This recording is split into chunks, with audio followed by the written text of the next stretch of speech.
nam Natka na ekranu. Natko Crnčić, Dim, Croatia. Brončana medalja i velik uspjeh, širok osmijeh za Natka Zrčića Dima. Brončana medalja ide oko vrata Natka Zrčića Dima.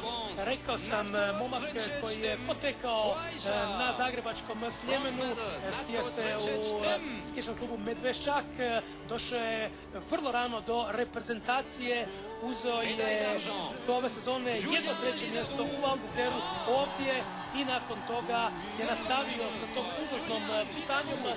Nije imao rupa kao što zna biti između juniorskog i seniorskog perioda, već se brzo odmah pridružio onim najboljima, ali treba reći da je i zahvaljujući gipsu i ivici stalno trenirao s njima i osim te životne filozofije uzeo i radne navike, tako da je ušao u taj vlak pod imenom Kostelić. Idemo Natko Zrčić Dim, zadimi sada, daj sve od sebe, sekunda 33 prednosti pred vodećim Julianom Lizaruom. Držimo palčeve za Natka. Odlično je krenuo. Dosta precizno, ima puno rupa u ovom kornjem dijelu staze, mirno drži skiju Natko Zrčić, ima 93 stotinke prednosti, nešto izgubio, ali još uvijek u dobrom ritmu. Vrlo pametna vožnja za sada, vrlo precizna.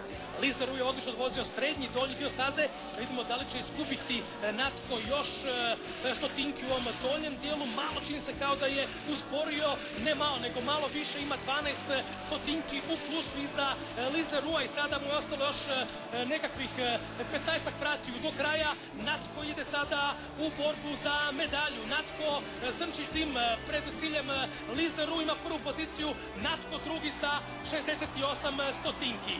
Ruka gore, možemo biti vrlo zadovoljni, vrlo ponosni na nastup Natka Zrčića Dima, a sada je li to dovoljno za podij, ostaje na skijašima koji su iza njega. Tu negdje Axel Lund Svindal, ulazak u cilj, bit će čini mi se bolji. Prvi je ipak. Biće bolji, Axel Lund Svindal uspio se iščupati.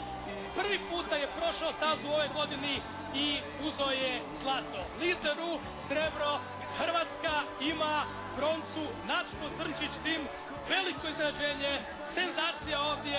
Hrvatska uzima nakon posta u Oreu 2007. kada nismo osvojili medalju niti u muškom, niti u ženskom skijanju. Ponovo Hrvatska se vraća sa medaljom natrag u Zagreb.